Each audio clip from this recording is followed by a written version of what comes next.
Bonjour tout le monde, est-ce que vous m'entendez bien? Vous pouvez mettre un petit message dans le chat. Top. Bonjour Charles, bonjour Sophia, bonjour Pauline. Merci à tous d'être là ce soir. Ce soir, on va faire vraiment un événement 100% pratique. Donc la semaine dernière, non pas la semaine dernière, mais au dernier événement, c'était vraiment quelque chose, c'était un live talk, donc une table ronde sur l'entrepreneuriat impact et la rentabilité. Aujourd'hui, on va vous expliquer vraiment comment vous pouvez lancer votre projet avec des méthodes simples et des méthodes qui ont été testées et approuvées. Donc je vais vous présenter le contexte de l'événement. Donc moi je suis Julie Leroy, responsable des programmes étudiants à l'incubateur Paris-Dauphine depuis 1 an déjà. Nos missions, c'est de sensibiliser l'entrepreneuriat à travers des événements, des workshops, on fait aussi un Startup Challenge qui aura lieu normalement d'ici janvier-février, mais je vous redirai la date parce qu'avec les examens de Dauphine, ça peut changer. Ensuite, on accompagne les entrepreneurs. Donc, on a plusieurs programmes. Un programme pour les étudiants, donc c'est celui que je dirige. Un programme pour les alumni à Paris et à Londres. Et enfin, l'incubateur de Dauphine est au cœur d'un super écosystème. Et donc, notre but, c'est de fédérer tout cet écosystème entre les associations étudiantes, les masters, les startups et plein d'autres choses.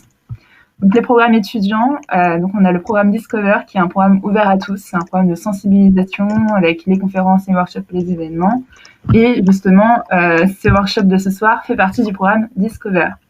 On a aussi une formation en ligne en cette semaine pour vous aider à passer concrètement de l'idée à l'action. Et d'ailleurs, je crois qu'il y a des participants de la formation Define qui sont parmi nous, donc bonjour à vous. Et le programme d'accompagnement, c'est celui qui s'appelle Destart, qui est un programme sur sélection. Et il faut pour cela avoir fait le Startup Challenge. Et ensuite, on a un jury en mars. Voilà, petit bug.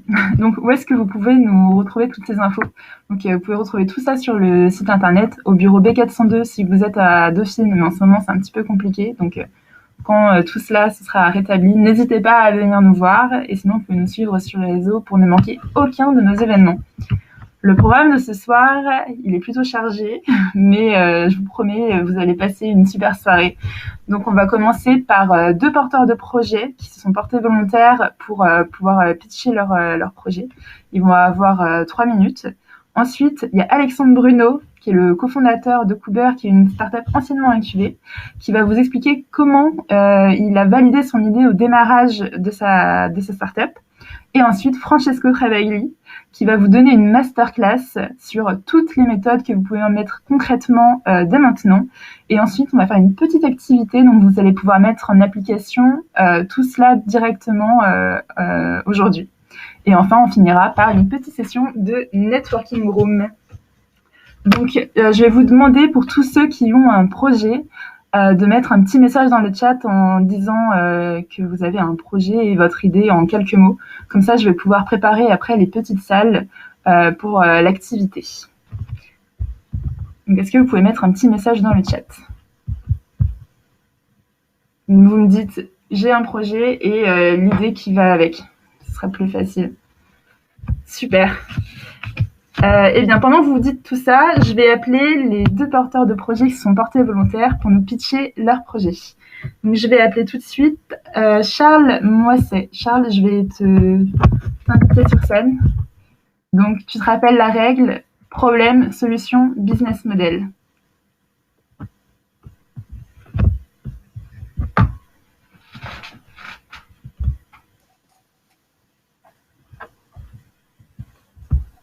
Bonjour Charles.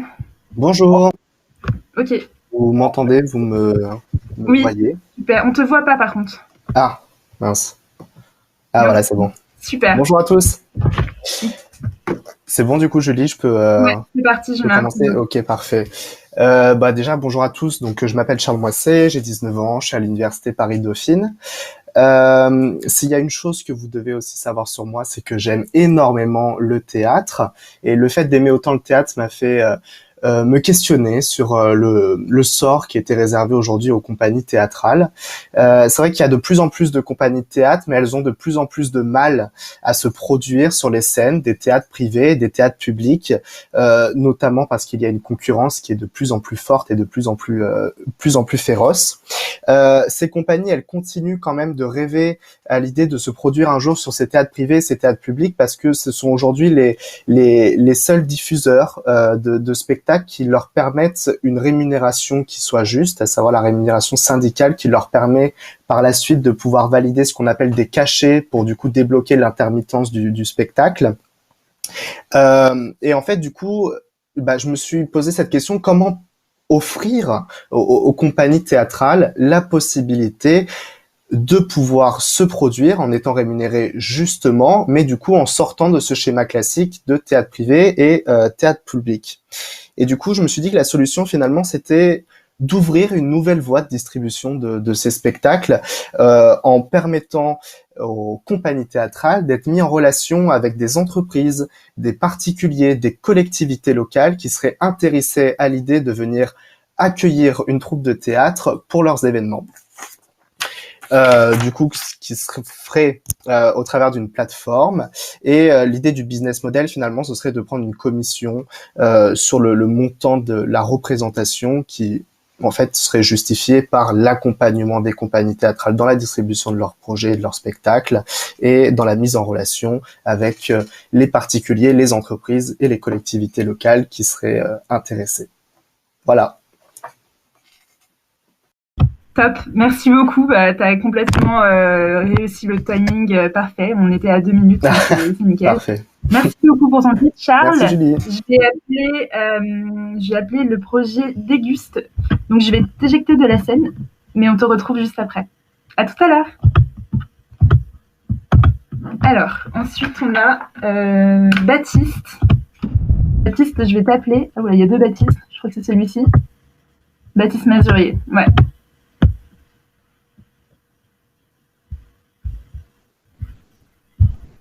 Bonsoir à tous, vous m'entendez? Ouais, bonsoir Baptiste, on t'entend mais on ne te voit pas. Yes. Hop, super. Super. Bonsoir à tous. On vit tous une période assez particulière et plutôt compliquée, surtout si on regarde notre vie sociale en ce moment. Et je pense qu'on peut s'accorder tous sur un point, c'est que les apéros nous manquent, et particulièrement en entreprise. Et c'est peut-être là un des inconvénients du télétravail.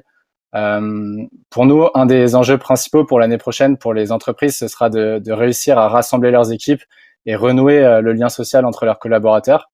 Aujourd'hui, on sait que les collaborateurs demandent de plus en plus de bienveillance de la part de leur employeur et aspirent à être heureux même en entreprise. Mais là, on se rend compte que organiser un after-work peut y participer, mais c'est pas aussi simple que ça. Ça demande beaucoup d'organisation, beaucoup de temps. Souvent, c'est l'office manager qui prend de son temps pour aller faire des courses, que ce soit au supermarché ou ailleurs. Et ça, c'est le cas chez plus de 50% des entreprises. Et à côté de ça, on a beaucoup d'entreprises qui cherchent à valoriser un côté éco-responsable dans leur politique. Et ça peut passer par ces événements organisés en interne. Nous, notre solution, elle s'appelle Déguste. C'est des kits after work qui sont complets et prêts directement et livrés dans les bureaux. Et ils sont composés uniquement de produits locaux. Donc à 100%. Concrètement, l'entreprise se rend sur notre site internet, elle souscrit à un kit adapté à son besoin et nous, on lui envoie le jour J par un coursier en vélo. Avec ces kits, on a pour ambition de renforcer le bien-être en entreprise en faisant participer directement les producteurs locaux et donc en favorisant le commerce local et de faciliter par ce produit le travail de l'office manager en lui faisant gagner beaucoup de temps avec une solution simple. Ensuite, en ce qui concerne notre business model, il est assez simple puisque nos revenus sont tout simplement le prix payé par nos clients pour les kits. Ce revenu, il peut être variable puisque ça dépend du nombre d'événements organisés, du nombre de participants sur chaque événement. Et pour ça, on a décidé de développer par la suite une offre d'abonnement où là, l'entreprise souscrit à l'abonnement et elle bénéficie par exemple d'un kit par mois à la fréquence qu'elle souhaite. On a décidé de sous-traiter la livraison, donc on le fait avec notre partenaire. Et enfin, un point important, c'est que notre business model s'appuie énormément sur notre réseau de partenaires locaux qu'on a déjà développé, avec là une connaissance très forte de leurs produits. On leur apporte de la visibilité et c'est ce qu'on voudra partager avec notre communauté. Nos avantages par rapport à ce qui existe déjà, c'est qu'on a une organisation totalement digitalisée avec un outil qu'on a développé pour gérer les stocks, gérer les commandes, etc. Et ça nous permet de répondre en un temps record aux demandes des clients. Et enfin, on a une très bonne connaissance de nos fournisseurs et on a une très bonne connaissance également de leurs produits, ce qui nous permet de proposer une grande diversité de produits et que des produits de qualité 100% locaux. Voilà. Merci. Ok, top. Timing parfait aussi, 2 minutes 48. Bravo. Merci beaucoup, Baptiste. Je t'éjecte de la scène et on te retrouve après la masterclass de Francesco. À tout à l'heure. Voilà. Merci beaucoup. Je t'en prie. Ok, et bien maintenant qu'on a entendu les 2 porteurs de projet, on va passer à la partie talk avec Alexandre Bruno. Alexandre, du coup, dis-moi, qui es-tu ? Bonjour. Alors, je m'appelle Alexandre Bruno, j'ai 36 ans. Je suis CEO et cofondateur de Coober. Donc j'ai étudié à Dauphine. Avant Coober, j'ai fait quelques trucs. J'ai étudié à Dauphine la finance et le marketing. J'ai commencé ma carrière dans la finance. J'ai fait de l'analyse financière à la Société Générale. Ensuite, j'ai fait un petit pivot de carrière puisque je suis allé travailler dans la pub. J'ai bossé chez Young et Rubicam, qui est une grosse agence de pub franco-américaine. J'y ai fait de la strat de marque où je m'occupais de la stratégie de communication de grandes marques comme Bacardi, Vente Privée, Alfa Romeo. Enfin voilà, j'ai fait de la stratégie de marque. Ensuite, j'ai fait de l'intrapreneuriat. J'ai monté ma première boîte, mais c'était pas de l'entrepreneuriat, c'était de l'intrapreneuriat. J'ai monté la régie digitale d'une société, d'une agence, d'une société qui commercialisait du pré-roll et je m'occupais justement de toute la partie vente d'espace publicitaire. Voilà, j'ai fait ça pendant 2 ans et ensuite j'ai monté Coober. Ok, top. Et comment t'es passé de l'agence digitale à Coober aujourd'hui? Qu'est-ce que c'est Coober et quelle est la mission de Coober? Alors, Coober, l'idée, elle est assez simple. C'est tout bête, mais l'idée de départ, c'était vraiment de permettre aux gens d'accéder directement aux idées qui se trouvent dans les livres, parce qu'il se trouve que malheureusement, le temps passant, on a de moins en moins de temps pour lire des livres et les livres, c'est vraiment chouette. En fait, on apprend plein de trucs et souvent, parfois, on apprend même plus de trucs qu'à l'école. Je devrais pas dire ça, mais lire des livres, en tout cas, ça vient compléter une formation académique très souvent. Quand on rentre dans la vie professionnelle, on n'a plus le temps de lire ses livres. Donc l'idée de départ, c'était ça, de donner accès aux idées qui sont dans les livres. Puis ça a beaucoup évolué. Et aujourd'hui, Coober, c'est quoi? Aujourd'hui, on est vraiment une application qui est à la croisée du développement personnel, du learning et du contenu.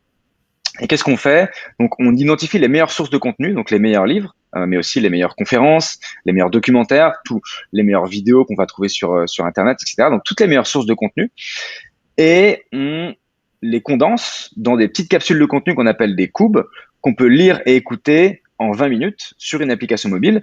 Et l'idée derrière tout ça, c'est vraiment de permettre à nos utilisateurs de se réaliser, d'évoluer dans la vie, de se développer personnellement et professionnellement en accédant à toutes les idées qui sont souvent difficiles d'accès, mais qui sont nécessaires pour se construire un esprit critique et pour avancer dans la vie, quoi. La formation continue, c'est clé. Et Coober, c'est vraiment un outil qui permet de continuer d'apprendre toute sa vie et très facilement, qui s'intègre dans les nouveaux usages. Parce que les nouveaux usages, c'est quoi? C'est la capacité d'attention moyenne qui réduit dans le temps, forcément. Avec les réseaux sociaux, avec le contenu à snacker, on est habitué à consommer du contenu à quelques minutes. Donc lire ou écouter un livre qui dure 10, 15, 20 heures, c'est de plus en plus difficile. Et donc voilà, Coober, c'est vraiment, on s'adapte aux nouveaux usages en donnant accès à du contenu audio et texte, comme j'ai dit, mais c'est surtout le contenu audio qui fonctionne bien parce que les gens veulent multitasker aujourd'hui. Le cas d'usage sur Coober, c'est les gens qui tous les matins, en allant au boulot et en rentrant du boulot, écoutent un Coob. Et donc voilà, on est vraiment voilà comme quelques personnes. Et du coup, on est un outil qui est à la croisée du développement personnel, du learning et du contenu. Donc voilà ce qu'on fait. Ok, trop bien. J'en profite aussi pour demander au public, n'hésitez pas à poser vos questions. Il y a une petite partie questions sur la droite. Je pourrais en prendre quelques-uns et sinon on finira par 10 minutes de questions. Donc voilà, n'hésitez vraiment pas à poser toutes vos questions. Ok, trop cool. Et comment tu as validé cette idée au départ? Ouais, c'est pas facile, mais il y a plein d'erreurs que tout le monde fait, que j'ai faites, dans lesquelles on peut tomber. Mais en gros, il y a un truc très important que je répète systématiquement, c'est qu'une idée, ça vaut rien. L'idée que vous avez au moment où vous l'avez, elle vaut rien. Donc, faut pas la protéger. Donc, déjà, la base, c'est parlez-en autour de vous. Surtout, confrontez votre idée. Dites-vous que quand vous avez une idée, il y a 20 personnes dans le monde qui ont eu la même idée en même temps que vous. Même si vous pensez que votre idée elle est incroyable, il y a 20 personnes dans le monde qui ont eu la même idée. On vit tous la même vie, on vit tous dans le même contexte, et donc on est tous confrontés au même problème. Donc il y a sur les 8-10 milliards de personnes qu'il y a, bah, il y en a 20 qui ont eu la même idée que vous au même moment. Donc le, le, le concept de conserver son idée, de ne pas en parler, et de travailler sur votre produit, de développer quelque chose, de réfléchir à quelque chose d'abouti et de sortir un produit en croisant les doigts pour que ça marche, et ben ça c'est le meilleur moyen pour que ça marche pas. Donc parlez-en énormément autour de vous, confrontez votre produit. Et nous, alors il y a un framework qui est assez connu quand on développe sa startup, auquel vous allez être confronté à un moment ou à un autre, qui est vachement intéressant. C'est le framework qui s'appelle AARRR. Je sais pas si ça vous parle, si ça vous parle pas. En gros, c'est, je l'explique en 2 secondes, c'est acquisition, activation, rétention, revenu et referral. En gros, c'est 5 lettres. Elles sont vachement importantes et vous pouvez construire toute la stratégie de vos startups autour de ce framework. Et il commence par une lettre qui est l'acquisition. Et l'acquisition, en gros, c'est le fait de faire venir des gens dans votre magasin, quoi. Vous construisez un business, bah il faut avoir des clients. Et c'est comment faire venir des clients, quoi. Et en fait, le truc qui est vachement important, c'est qu'il faut pas essayer de faire venir des gens coûte que coûte si vous n'avez pas d'abord validé votre idée. Et donc aujourd'hui, on a des outils qui permettent de le faire. En fait, valider une idée, c'est très simple et nous on a fait comme ça. Il faut exprimer votre idée de plusieurs manières. Et on a des outils comme Facebook, comme des outils qui permettent d'éditer des landing pages, qui permettent de confronter votre idée très facilement à des dizaines, des centaines, voire même des milliers de personnes. Et comment on a fait nous, très concrètement, on a pris notre idée, on a passé à une proposition de valeur. Donc notre proposition de valeur, notre value proposition, on l'a exprimée avec des mots. On a créé des publicités Facebook. Une publicité Facebook, c'est quoi? C'est un triptyque en fait. Une publicité Facebook, c'est une image, une headline, mais en fait c'est le petit texte qui est en dessous de l'image en général, et un ad text, c'est les quelques lignes qui sont au-dessus de l'image. Et donc c'est ce triptyque-là, une publicité. Eh bien, on va créer des publicités. On va choisir une audience. Donc, on peut soit choisir une audience ciblée par intérêt. Donc, si on veut faire, si on fait un business comme Cooper dans le learning, dans le développement personnel, on va cibler des personnes qui sont dans cette thématique-là. On va confronter cette publicité-là. Et surtout, l'important, c'est de traquer. Donc, on peut faire plusieurs choses pour mesurer. On peut déjà mesurer le taux de clic de la publicité, donc le nombre de personnes qui cliquent sur la publicité. Donc, vous allez faire plein de publicités différentes et vous allez voir celle qui clique le mieux. Et comme ça, c'est la proposition de valeur qui fonctionne le mieux, celle qui clique le mieux. Mais il faut pas s'arrêter là, parce que le problème, c'est qu'un clic, ça n'a pas de valeur. Ce qui a de la valeur, c'est on commence à savoir si la proposition de valeur, elle accroche dès lors qu'on a des personnes qui ont fait un événement engageant, qui sont un peu engagées. Donc, ce qu'il faut faire, c'est derrière créer des landing pages. Il y a des outils qui permettent de créer des landing pages très facilement sans développer. Hein. Et donc, créer des landing pages, c'est des mini sites internet, en gros, où on va exprimer sa proposition de valeur, mais cette fois-ci un peu plus détaillée. Et on va demander aux personnes une action engageante, par exemple, rentrer leur adresse mail dans un formulaire où dans lequel on leur propose de se mettre sur liste d'attente pour pouvoir profiter du produit quand il sera sorti. Et comme ça, on peut tout de suite voir ce qui fonctionne pas, et si les personnes derrière s'inscrivent. Et l'idée, c'est justement de produire un maximum de versions de la proposition de valeur, et on peut affiner comme ça, on peut vraiment changer son business. Si on se rend compte que on a voulu faire, je sais pas, un business de résumé de livre, mais on se rend compte qu'en fait c'est un business de livre audio en entier qui fonctionne, et ben on peut tester ça sans avoir à développer le produit, juste en faisant des publicités sur Facebook et des landing pages. Et ce qui est important, c'est que quand vous faites des publicités sur Facebook, vous allez commencer à faire ce qu'on appelle des A/B tests, qui est un processus clé dans le développement d'une startup. Et l'A/B test, c'est quoi? C'est on va envoyer des cohortes d'utilisateurs, une cohorte A et une cohorte B d'utilisateurs sur une version A et sur une version B de vos publicités, et on voit la version qui fonctionne le mieux. Et comme ça, on peut itérer. dans le temps et affiner son message, affiner sa proposition de valeur en fonction de la corde qui fonctionne le mieux. Mais il y a quelque chose d'important, une erreur qu'on fait régulièrement quand on fait de l'A/B test, c'est typiquement, j'ai dit qu'une publicité Facebook, c'était un triptyque de 3 paramètres. Donc une image, un ad texte et une headline. Et si on fait des publicités où on change ces 3 paramètres, eh bien, on ne saura pas quel élément dans la version A et quel élément dans la version B a fonctionné. Ce qu'il faut faire, c'est qu'il faut changer à chaque fois un seul paramètre quand on A/B teste. Donc, c'est typiquement, je garde le même ad texte, je garde la même headline et je change juste l'image. Comme ça, je sais que si ça marche, si ça fonctionne mieux, c'est à cause de l'image. Donc voilà, ça c'est un petit tip, c'est une petite erreur à pas faire.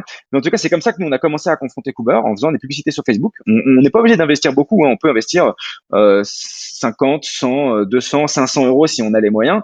Mais on peut valider comme ça une idée avec 200 euros, quoi. Et c'est pas cher. C'est pas cher pour valider, ça fait gagner beaucoup de temps.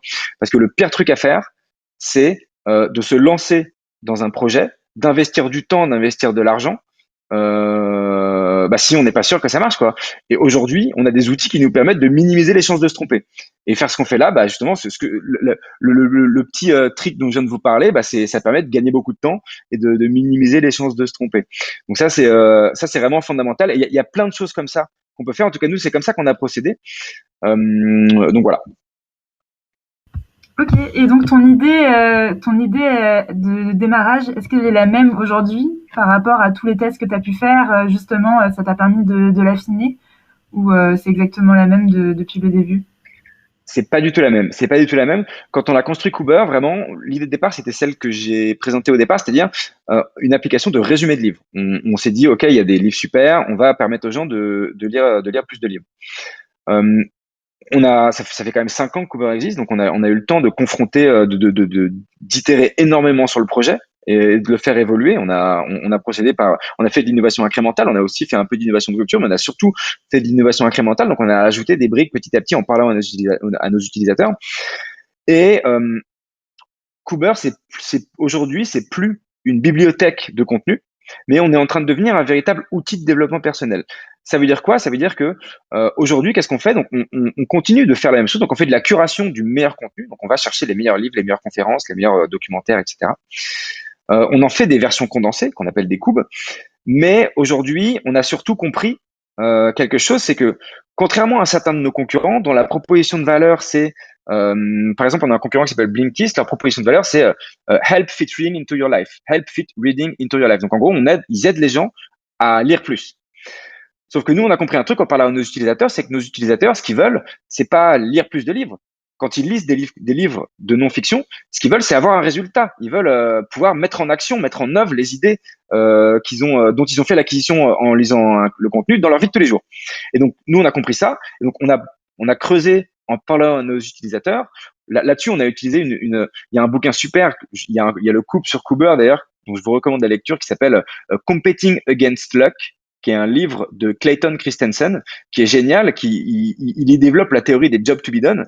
En gros, les jobs to be done, je vais pas exposer ici ce que c'est, mais l'idée, c'est de comprendre les jobs de nos utilisateurs. Et c'est beaucoup plus puissant que les personas. Un job d'un utilisateur, c'est la raison profonde pour laquelle un utilisateur a décidé d'utiliser un produit. Et nous, on a compris que nos utilisateurs, ils n'utilisaient pas Cooper pour lire plus de livres, mais ils utilisaient Cooper pour apprendre à devenir plus productif, pour devenir un meilleur manager, pour apprendre à mieux manger, pour apprendre à mieux dormir, pour apprendre à éduquer leurs enfants. Et c'est ça les jobs, c'est beaucoup plus puissant qu'un personnage, c'est beaucoup plus puissant que la proposition de valeur de départ qui est de dire, OK, on va une proposition de valeur générique qui parle à la personne, dire, OK, j'ai un service qui va t'aider à lire plus de livres, t'es une étape en dessous de la vraie proposition de valeur qui est, j'ai un service qui va t'aider à devenir plus productif, j'ai un service qui va t'aider à mieux manger, à mieux dormir. Et nous, on a compris ça. Et du coup, aujourd'hui, Cooper, c'est un service qui aide les gens à mieux dormir, à mieux manger, à apprendre à éduquer leurs enfants, etc. Et on fait comment? On fait ce qu'on appelle des formations. C'est des petites formations qui sont composées de cubes. Et donc, on part de, par exemple, la productivité. Je veux devenir plus productif. Et il y a une formation là-dessus où on va sélectionner le meilleur contenu, donc les meilleurs livres, les meilleurs documentaires, les meilleures conférences sur la productivité.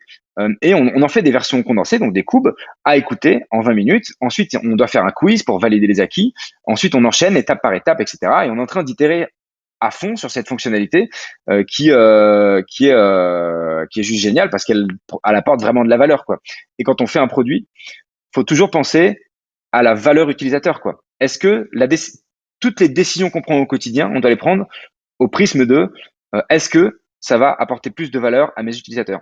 La rentabilité, elle viendra après. Et le reste viendra après. Alors je dis ça, nous on a décidé de monétiser notre business day one, c'est-à-dire qu'on a décidé de quand on a sorti Kuber, on a décidé de monétiser le service. Mais du coup, mais c'est pas l'idée principale n'est pas là. Il faut apporter de la valeur à ses utilisateurs. Après, les gens seront OK pour payer. Et nous, on a décidé de faire un modèle par abonnement. Je n'ai pas précisé, mais Kuber, c'est un service par abonnement où les gens payent 8 euros par mois ou 80 euros par an. Donc voilà, on a beaucoup évolué. Et la clé dans tout ça, c'est de parler à ses utilisateurs, parler à ses clients. En permanence. Moi, aujourd'hui, ça fait 5 ans qu'on a développé Kuber. Je parle encore 2 ou 3 fois par mois à des clients pour comprendre comment le produit évolue, etc. Il faut parler à la fois à ces clients mécontents, donc aux clients qui se sont désabonnés, qui ont churné, comme on dit dans le jargon technique. Donc, il faut parler aux churners, mais il faut aussi parler aux clients qui sont satisfaits pour comprendre, ok, qu'est-ce qui a fait qu'ils ont décidé de s'abonner? Qu'est-ce qui fait qu'ils sont abonnés depuis 2-3 ans, qu'ils sont restés abonnés, comprendre tout ça. Et c'est la clé pour peaufiner, affiner et aller dans le bon sens quand on développe un business. Ouais, je suis totalement d'accord. Et c'est vrai que je rencontre pas mal d'entrepreneurs et tout le monde me dit que c'est hyper important de parler à ses utilisateurs et ça peut vraiment tout changer parce que quand on crée un produit, on crée pas un produit pour soi, mais on crée un produit pour les autres et ça doit répondre à un besoin. Donc, tout à fait d'accord. Je vais commencer par prendre quelques petites questions. Alors, il y a pas mal de participants qui se posent des questions par rapport à l'idée et le fait de parler de son idée. Du coup, j'ai la question de Babak qui nous dit à partir de quel stade de l'idée tu conseilles de commencer à en parler? Très tôt, même si on n'est pas abouti, ou plus tard? Bah oui, en fait, on se rend pas compte de la puissance de l'échange. Ne serait-ce que pour vous, le fait d'exprimer votre idée dans vos propres mots, vous allez faire évoluer votre pitch. En fait, plus on en parle, plus le pitch il évolue. On itère et le pitch il se peaufine et on trouve des nouveaux mots qui viennent comme ça auxquels on n'avait pas pensé, des nouvelles manières d'exprimer. Donc, même si c'est vous en face d'un miroir, le fait d'en parler, ça va vous aider. Mais surtout, confronter son idée, c'est dès le départ. C'est dès le départ. On va échanger. Vous allez gagner un temps incroyable en confrontant votre idée dès le départ. Au début, vous en parlez à vos potes. Après, vous en parlez à vos profs, vous en parlez à vos proches. Mais tout le temps, dès le départ, faut en parler. Faut vraiment. Ça n'a votre idée, ça peut être choquant ce que je vous dis, mais elle vaut rien. Elle vaut zéro. C'est l'exécution de votre idée qui a de la valeur. Vous donnez une même idée à 10 personnes différentes, il y aura 10 manières de l'exécuter différentes. Et il y a 0 personnes qui vont réussir.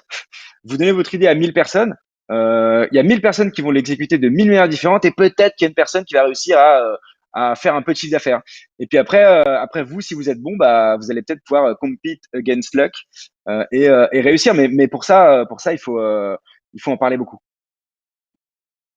Ouais, je suis d'accord. Et déjà, c'est une très bonne chose que vous soyez tous là ce soir parce que c'est vraiment un grand pas vers l'avant. Vous allez pouvoir parler de votre idée, vous allez pouvoir rencontrer des personnes pendant la networking room et encore pouvoir parler de votre idée. Donc, c'est une bonne chose.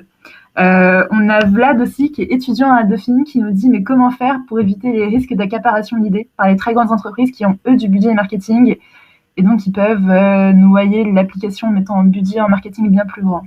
Est-ce que j'ai bien compris? Oui, mais dites-vous un truc, c'est que alors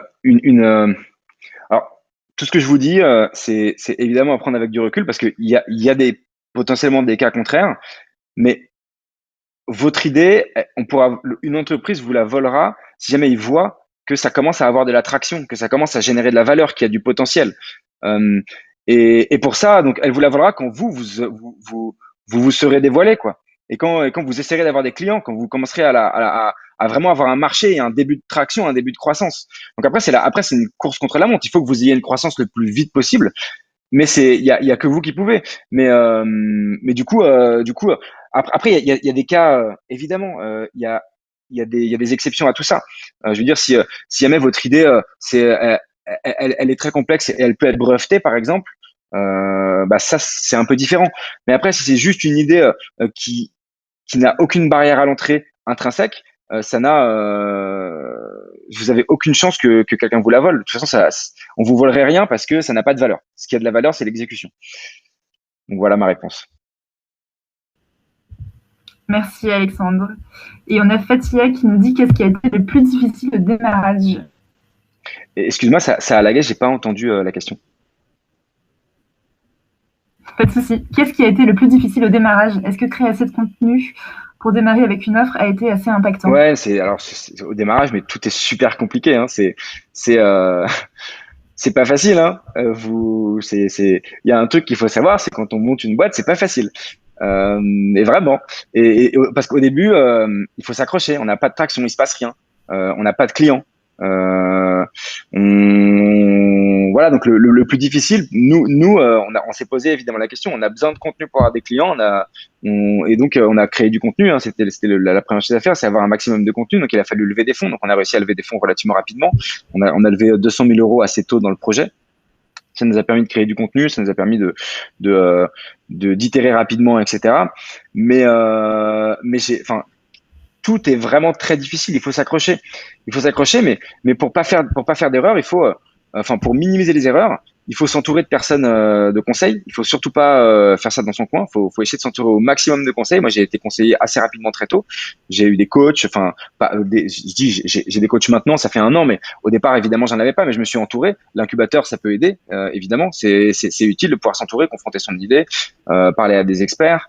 Voilà, mais tout est vraiment très difficile. Il faut s'accrocher. On n'a pas de clients, quoi. Il faut avoir ses premiers clients. Et ces premiers clients, il faut leur parler à fond. Il faut les inviter. Il faut les inviter au resto. Moi, je suis allé boire des bières avec mes clients pour comprendre. Je me suis fait pote avec eux pour comprendre les dynamiques qu'il y avait derrière, etc.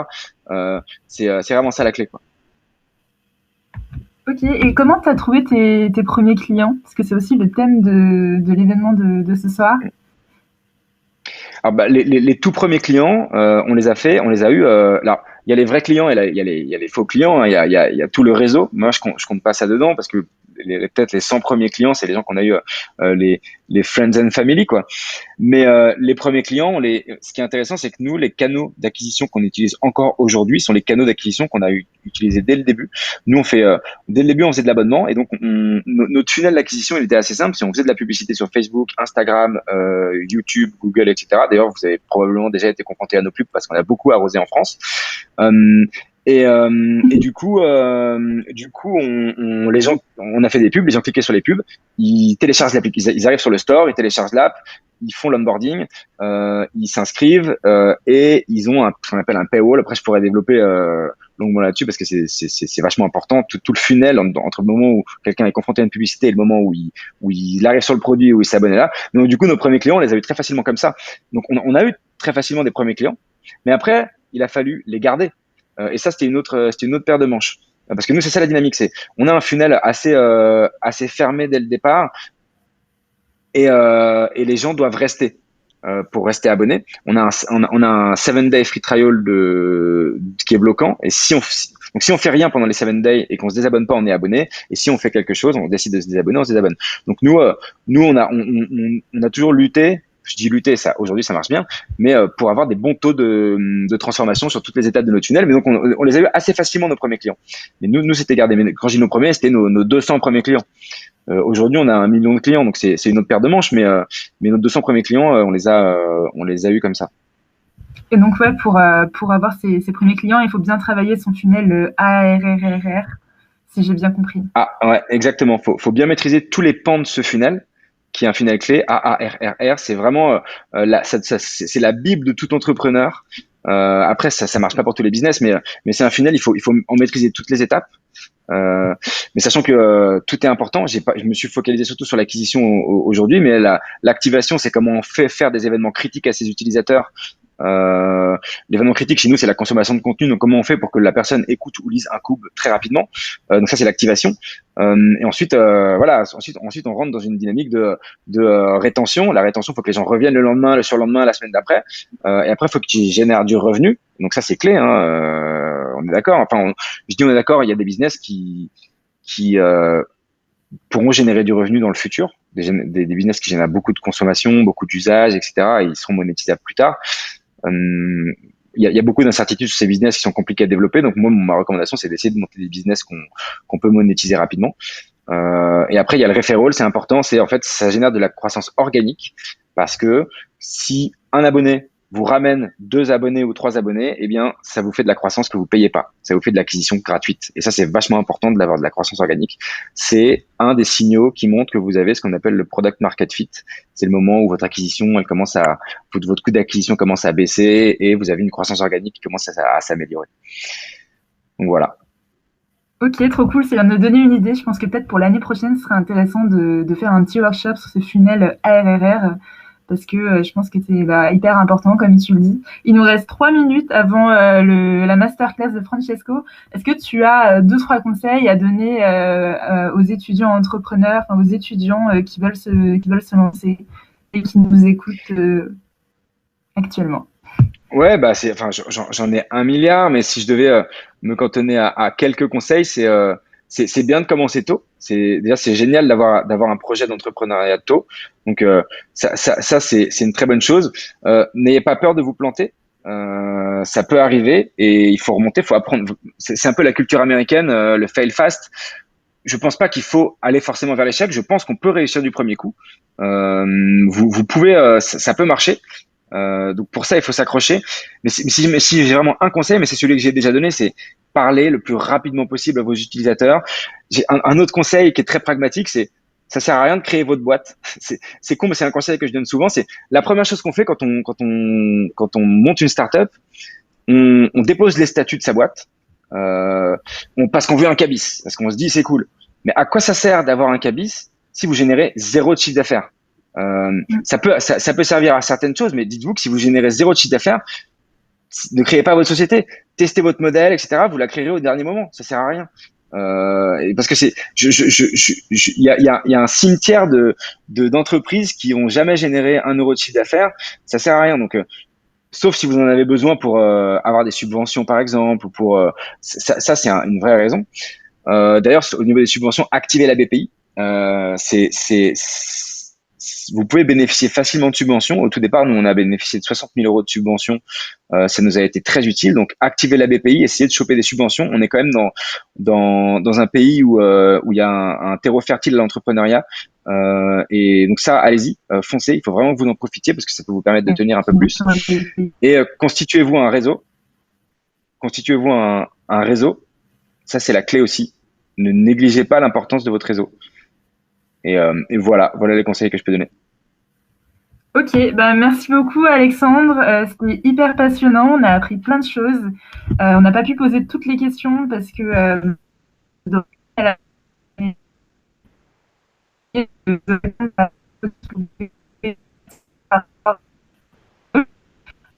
et maintenant, Francesco faire sa masterclass. Merci à tous. Au revoir.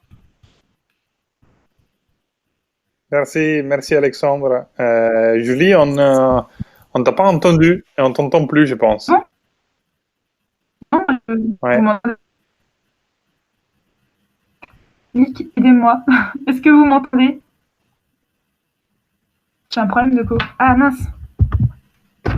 Okay, maintenant, on commence à t'entendre un petit peu, mais on ne te voit plus. On n'a pas entendu ce que tu disais, en fait. Ah, d'accord. Je me mets en partage de connexion. J'arrive tout de suite. Oui, on n'arrive pas à t'entendre. Tout à l'heure, ça marchait.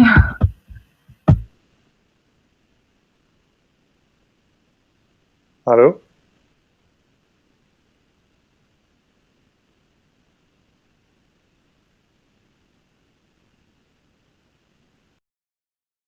Je pense que je suis resté tout seul. Est-ce que vous m'entendez? Est-ce que quelqu'un m'entend? Ah oui, super. Alors, entre-temps qu'on attend Julie qui revient, Ah, voilà, elle est de retour.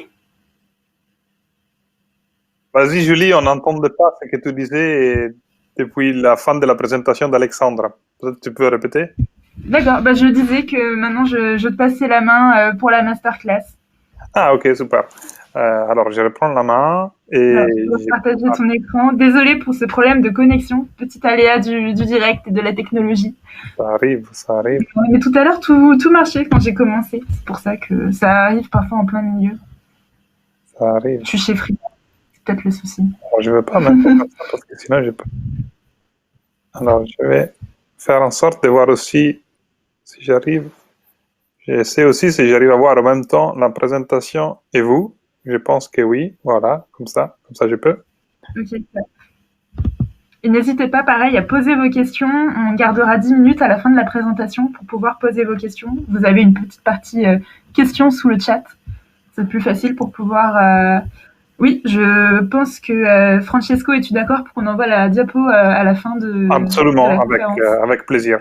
Alors, je commence déjà par m'excuser. Première chose, je m'excuse de ne pas pouvoir mettre la caméra, mais j'ai quelques problèmes de santé.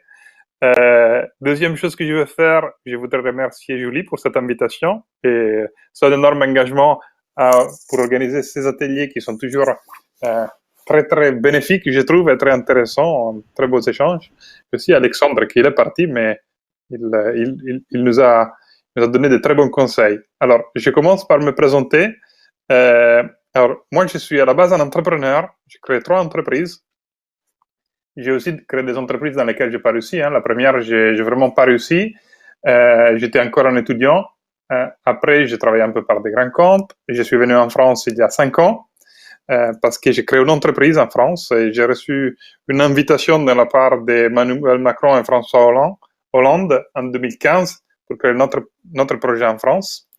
Et désormais, j'ai revendu ce projet en 2017 et depuis quelques ans, j'aide les entrepreneurs. Je travaille dans une école de commerce, partenaire aussi avec l'incubateur de Dauphine. On est dans les mêmes réseaux parce que je suis directeur d'un incubateur qui s'appelle EDCube. Je suis responsable d'entrepreneuriat d'une école de commerce qui s'appelle EDC. Et je travaille beaucoup avec Dauphine, pas seulement pour cette intervention, mais parce que je donne un cours de création d'entreprise à l'Executive MBA de Dauphine. Cours qui a eu lieu il y a 2 semaines, donc très très récent. Alors, je vais reprendre un peu des concepts sur lesquels il nous a parlé Alexandre, un peu d'exemples, et vous parler un peu d'une quelque chose qui s'appelle MVP, ou MDP, on peut aussi l'appeler. C'est un produit que le minimum et le durable. Toujours dans l'objectif, ce qu'il nous disait Alexandre tout à l'heure, de minimiser les risques de faillite d'un projet entrepreneurial. Comme vous savez, en fait, il y a énormément de projets entrepreneuriaux qui essaient de se lancer, mais il y a peu qui réussissent et vraiment peu qui arrivent à résister à 5 ans. Les projets comme Alexandre, qui arrivent ils ont un taux de survie à 5 ans. Aujourd'hui, il n'y en a que 33% qui sont réussis à se créer. Et des projets qui, après l'idée, ils n'arrivent pas à survivre la première année, il y en a plus de 80%. Donc, imaginez-vous d'entrepreneurs qui se lancent, qui essaient de créer quelque chose, mais en fait, ils n'y arrivent pas. C'est une quantité énorme. Tout l'intérêt, du coup, d'arriver à minimiser les risques et d'arriver à comprendre le plus tôt possible si le projet fonctionne ou fonctionne pas. Comme ça, en fait, d'éviter de rater une expérience entrepreneuriale. Alors, quand vous créez un projet, pardon, quand vous créez un projet d'entreprise, il y a différentes façons d'avancer sur votre projet. La première, c'est ce qu'on appelle en fait en anglais de construire les PITOM les meilleurs possibles. C'est-à-dire en fait, vous travaillez sur votre projet en interne, vous parlez pas avec vos clients, vous regardez pas la concurrence, vous ne discutez pas de votre idée, vous faites tout en interne, tout bien attention en fait à garder l'idée pour vous, à y travailler dessus dans votre équipe, jusqu'au moment que vous pensez d'avoir construit la chose la plus performante possible. Vous allez voir vos clients, ici je vous mets un exemple d'une couteau suisse, vous allez voir vos clients et vous proposez votre solution. Et en fait, ce qui se passe, c'est que les clients, ils voient que la solution que vous proposez ne résout pas sa problématique initiale. Et comme dans le cas de ces couteaux suisses, c'était probablement pas celle d'avoir toutes les fonctionnalités possibles et imaginables à l'intérieur du même couteau, mais de rentrer dans sa propre poche. Ça, c'est un petit exemple, hein, celle du couteau, mais il y en a plein d'exemples. Il y a des exemples, moi je me rappelle d'une start-up que j'ai pu entendre l'année dernière, c'était une start-up qui était dans un incubateur qui s'appelle Paris Co. C'est l'agence de développement de la ville de Paris. Et cette startup, en fait, il avait créé une solution qui avait l'objectif quasiment de remplacer Google Analytics. Vous voyez, Google Analytics pour étudier tout l'analytique d'un site Internet et bien comprendre les comportements des visiteurs du site Internet. Une solution très, très, très performante. Une solution qui allait beaucoup plus loin de Google Analytics en termes de comportement du visiteur et qui leur a pris 2-3 ans, presque 3 ans pour la développer, avec l'usage de l'injection de beaucoup de fonds, de subventions, pour pouvoir la développer. Et au final, quand ils sont allés voir leurs clients, 2-3 ans après, ben, tous les clients, ils leur faisaient les mêmes retours, ils leur disaient, oui, mais c'est hyper intéressant, mais pour moi, c'est trop compliqué, mais en fait, mes besoins sont beaucoup plus basiques, et c'est le travail que vous avez fait, et ça ne correspond pas à mon problématique, ça ne résout pas ma problématique. Et c'est ça les risques, en fait, de travailler énormément dessus, sans parler aux clients, sans parler des propres idées, de ne pas partager ses avancements et terminer pour avoir quelque chose qui, en fait, ne répond pas aux besoins de base.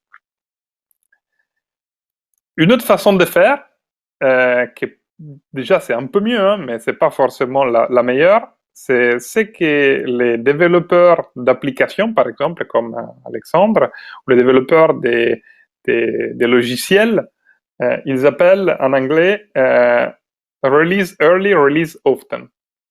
Ça veut dire qu'en fait, toutes les fois que vous développez quelque chose pour votre solution, vous faites une release d'une nouvelle version. Vous mettez une nouvelle version sur le marché. Et cette nouvelle version, bien sûr, elle a des bugs. Il y a des choses qui ne fonctionnent pas dans cette nouvelle version. Mais ça, c'est pas grave. Vous avez tout le temps à avoir des retours de vos utilisateurs qui vont vous permettre d'améliorer votre solution et d'améliorer votre service. Aujourd'hui, ça nous peut sembler étonnant parfois de dire ben, je vais créer une solution, un service que je vais mettre sur le marché qui a encore des bugs et qui ne fonctionne pas très bien. Mais quand on regarde vraiment autour de nous, ça suffit de prendre notre téléphone pour se rendre compte qu'en fait, il y a des updates et des applications qui sortent quasiment toutes les semaines et il y a de nouvelles versions du système opératif de nos téléphones qui sortent tous les 4 semaines à peu près, tous les mois. Pourquoi? Parce qu'en fait, il y a des bugs, il y a des problèmes, il y a des malfonctionnements qui doivent être résolus. Et même les versions de producteurs comme Apple, donc très très renommés, ils peuvent toujours avoir des bugs. C'est déjà mieux, je disais, mais c'est pas non plus la façon optimale de faire, parce que comme il disait très bien Henry Ford, écoutez trop aux clients et regardez trop qu'est-ce qu'ils vont aux clients, ça vous amène pas toujours vers la bonne direction parce que les clients, ils savent pas toujours et ils savent pas vraiment ce qu'ils veulent. Lui, il disait, si j'aurais demandé à mes clients de quoi ils auraient besoin, ils m'auraient pas dit qu'ils avaient besoin des voitures, ils m'auraient plutôt dit qu'ils ont besoin des chevaux qui courent plus rapide. Donc, ils savent pas toujours ce qu'il faut faire. Dans ces cas-là, on a une académicien, on peut l'appeler, mais un académicien qui a étudié plein d'entreprises. Il a regardé énormément d'entreprises pour chercher les facteurs de succès et il a développé une théorie, c'est la théorie du Lean Startup, qui parle de quelque chose qui s'appelle MVP, c'est le Minimum Viable Product. Et ils disent que chaque entreprise, avant de se lancer, avant d'aller trop loin et disperser trop ses énergies, que ce soit du temps ou que ce soit des ressources financières, que ce soit de l'argent, ils doivent mettre en place un produit que ce soit minimal, donc une version minimale de votre produit, mais quand même que ça fonctionne.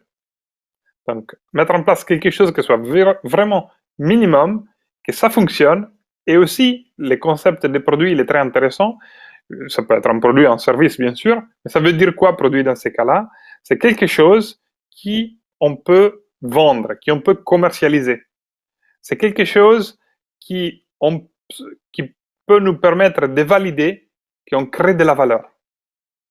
Comme il disait tout à l'heure Alexandre, j'ai fait exprès, je vais reprendre un peu d'exemple, hein, il disait, au début, je faisais des campagnes Facebook, pour voir si les gens étaient intéressés.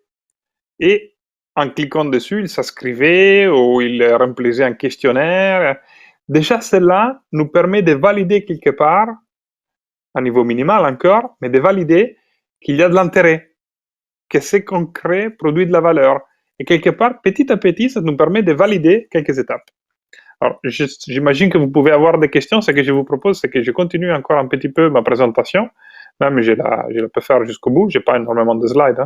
J'ai pas mal d'exemples. Et à la fin, je vais prendre toutes les questions que vous pouvez avoir.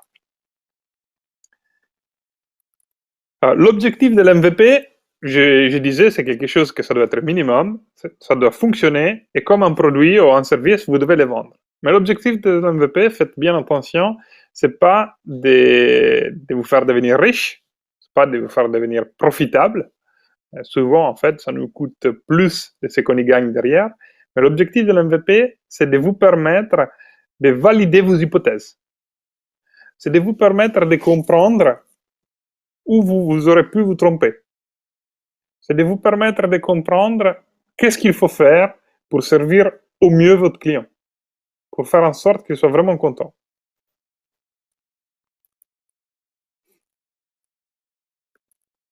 L'objectif de l'MVP, et comment on construit un MVP, c'est en se posant la question, quelle est la façon la plus simple possible aujourd'hui pour répondre aux produits, pour répondre aux problèmes de mon client, pour résoudre son problème.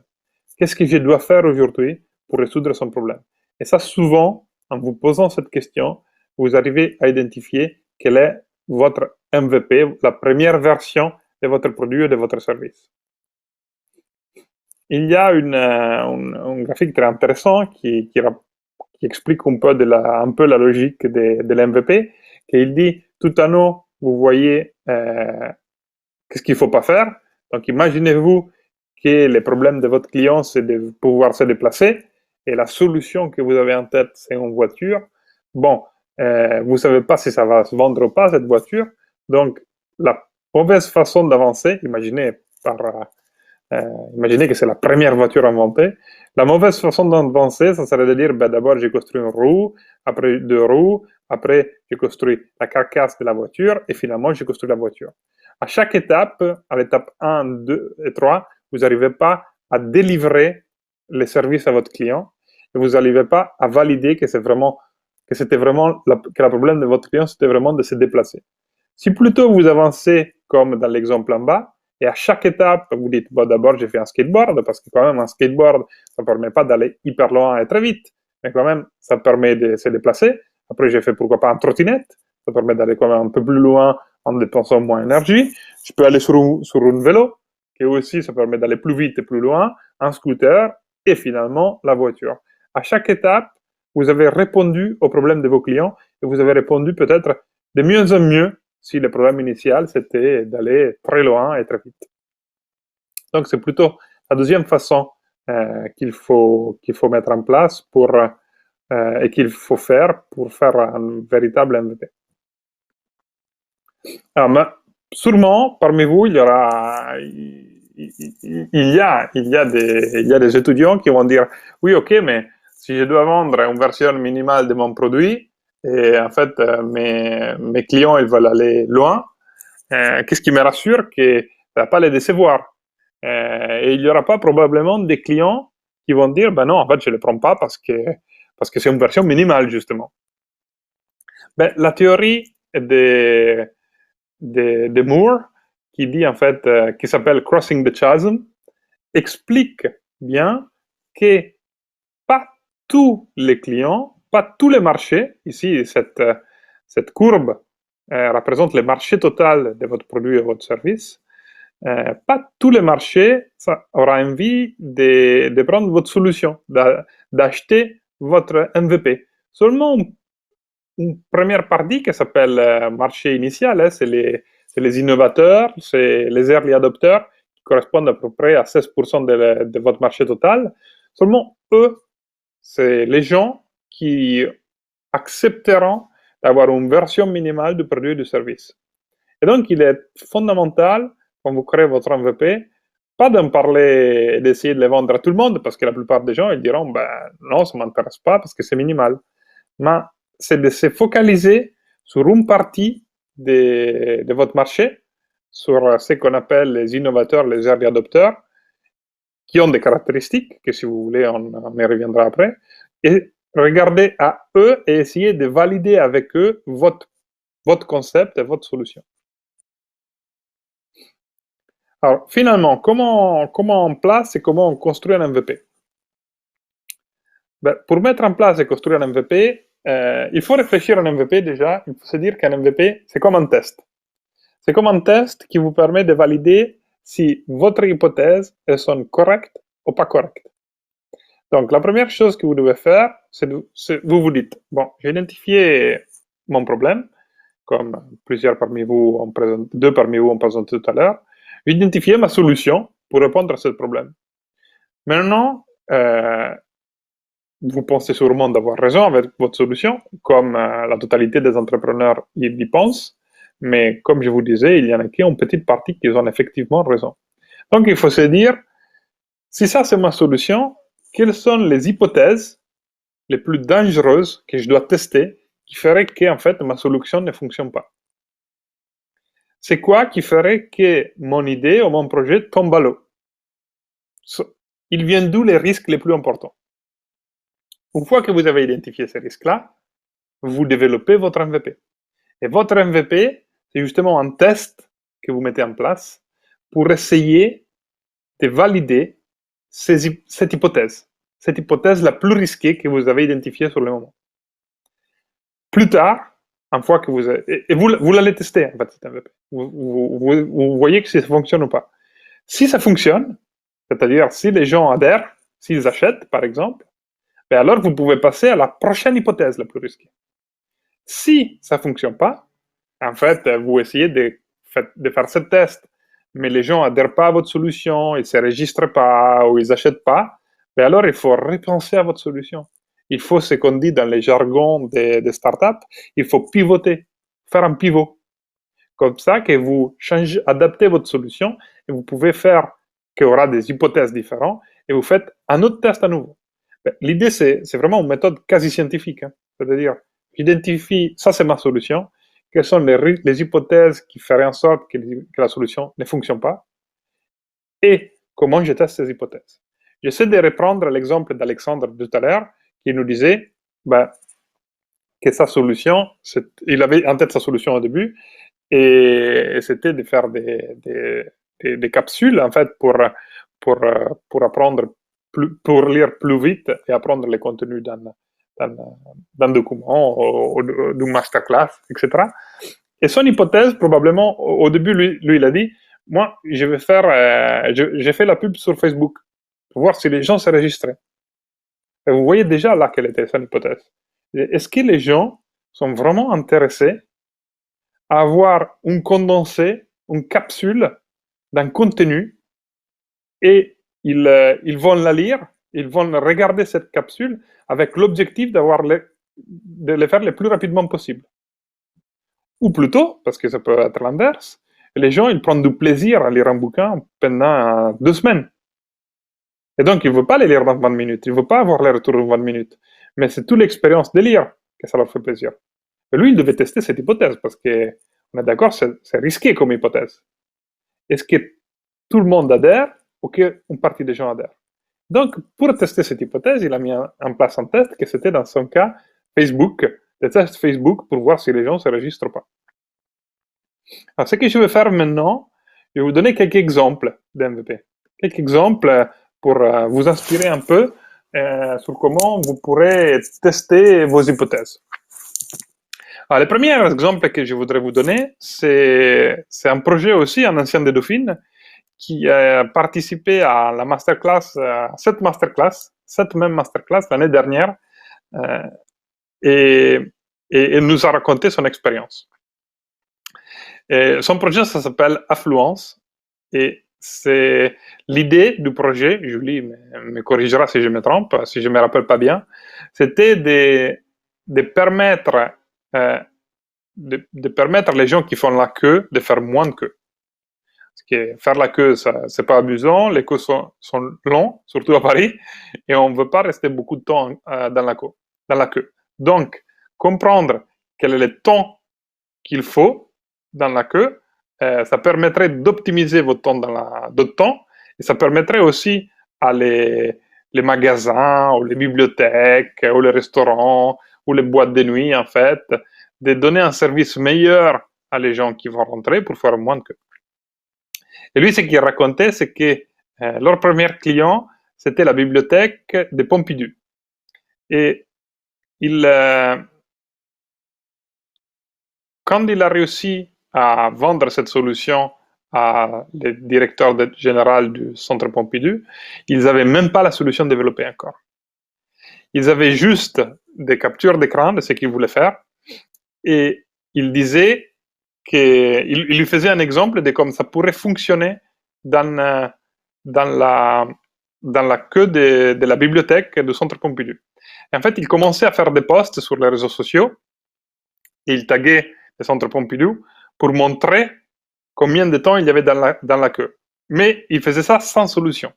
Parce qu'en fait, c'était lui et ses copains qui étaient dans la queue, qui mesuraient le temps, et il arrivait, grâce à ces mesurations, à comprendre combien de temps il y avait. C'était pas parce qu'il y avait beaucoup de gens qui avaient l'application.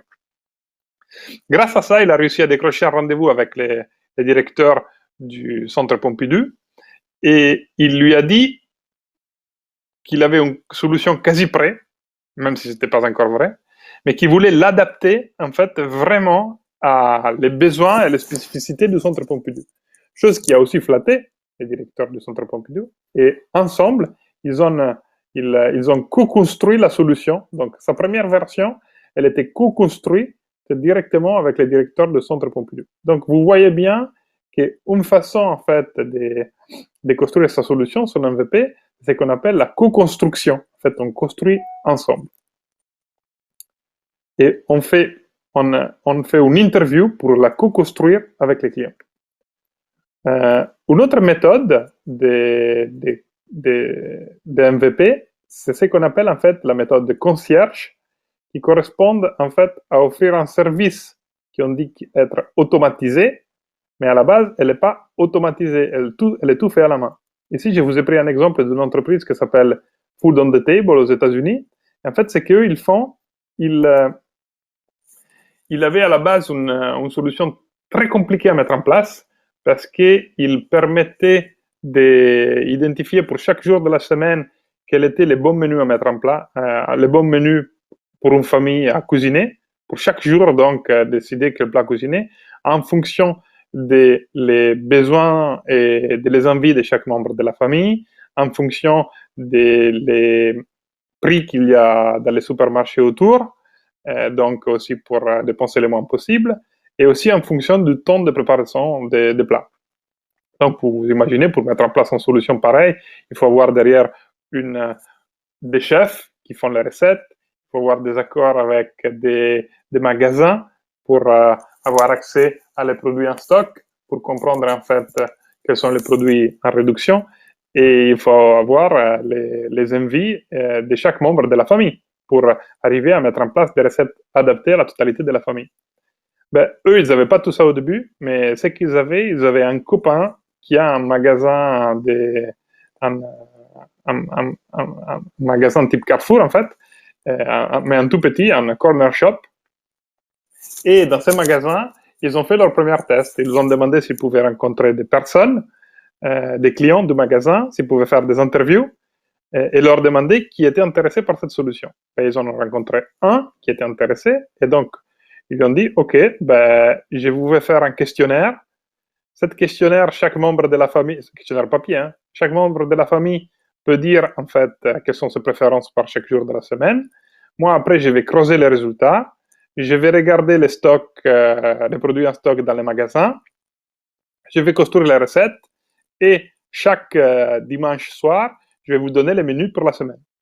Ils ont fait ça sur une famille, 2 familles, 3 familles. Ils ont co-construit. Ils ont vu qu'est-ce que ça fonctionnait, qu'est-ce que ça fonctionnait pas.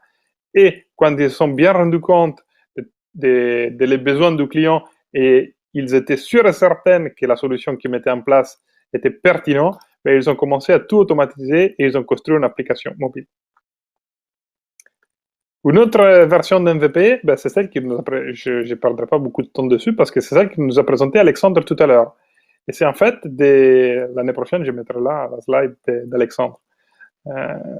C'est l'application, c'est une solution, c'est les pubs sur les réseaux sociaux, dans les emails, qui nous permet de tester la valeur d'une proposition de valeur, en fait. Il nous permet de tester si ce qu'on propose, il est pertinent pour les clients ou pas. Un autre encore, c'est une landing page, tout simplement.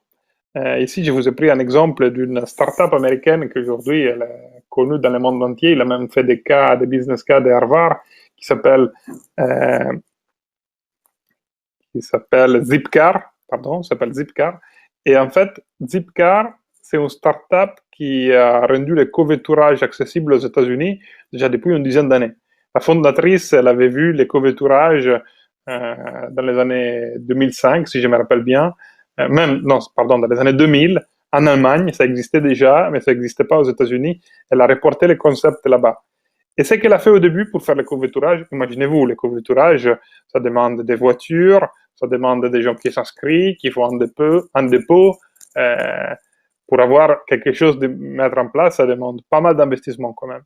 Ce qu'elle a fait au début, tout bêtement, elle a fait un site internet, un landing page, qui a proposé aux gens de son quartier, et en fait, elle mettait en location sa voiture. Les gens allaient sur le site internet, réservaient, ses voisins réservaient sa voiture sur un blog, à la base c'était même un blog, et allaient récupérer les clés chez elle. Elle a fait comme ça quelques fois, et ça c'était sa première version.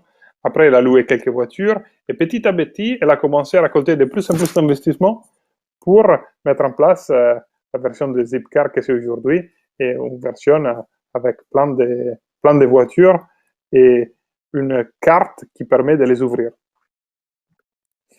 Un autre concept encore d'MVP, différents types d'MVP, c'est ce qu'on appelle des Wizard of Oz. Et les Wizard of Oz, c'est un MVP qui en fait, vous vendez une solution et vous dites que c'est la solution que vous avez mis en place, et vous dites que c'est tout automatisé, mais en fait, derrière, c'est tout fait à la main. Ici, je vous ai pris l'exemple d'une boîte qui s'appelle Zappos, qui vendait des chaussures sur Internet. Aujourd'hui, ça peut nous sembler normal de vendre des chaussures sur Internet, mais quand Zappos s'est mis sur le marché, c'était pas du tout normal. C'était une des premières entreprises qui vendait des chaussures sur Internet, et on s'est demandé, est-ce que les gens auront vraiment envie d'acheter des chaussures sur Internet sans les essayer? Eux, ce qu'ils ont fait, ils allaient dans différents magasins et ils prenaient en photo les chaussures des magasins. Et après, ils les repostaient sur leur site Internet. Comme ça, ils n'avaient pas besoin de faire des stocks. Pour tester les concepts, ils voyaient si les personnes achètent ou pas. Et une fois qu'ils ont vu que les personnes achètent, en fait, ils ont commencé à faire leur propre stock et à avoir leurs propres chaussures à vendre. Donc, au début, ils vendaient des chaussures sans vraiment les avoir. Un autre type d'MVP, je suis bientôt à la fin, encore quelques petits exemples. Un autre type d'MVP, pour laisser le temps aussi à vos questions, c'est des vidéos. Aujourd'hui, c'est un peu... les deux dernières, ça marche un peu moins bien, les deux derniers exemples que je vais vous faire, parce que désormais, c'est démocratisé. Mais ici, c'est un exemple comme Dropbox, quand ils se sont lancés, ils avaient fait des vidéos pour expliquer leur concept sans les mettre encore en place. Et ils ont pu publiciser leurs vidéos sur des sites tech, sur des forums technologiques, comme ça avoir déjà des préventes et des retombées avant même de finaliser leur solution. Un autre moyen, c'est le crowdfunding. Un autre exemple d'MVP. Un autre exemple pour vendre quelque chose qui n'est pas encore complètement fini ou qui n'existe pas encore forcément. Donc, avec les crowdfunding, justement, vous pouvez faire des préventes, vous pouvez récolter de l'argent et vous pouvez tester votre concept déjà avant de l'avoir finalisé. Si on devait faire une liste des différents types d'MVP et de quels faire avant, ici j'ai essayé de vous les mettre dans un graphique en fonction de combien de personnes ils peuvent toucher, ici, et l'étape d'avancement de votre projet. Et vous voyez bien que les premiers MVP, c'est un entretien avec vos clients pour essayer de leur vendre votre solution. En deuxième, c'est la co-construction.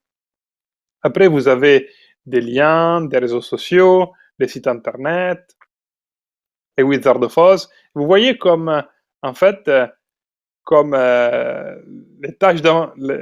l'étape d'avancement, elle est plus en plus avancée et vous pouvez toucher de plus en plus de personnes.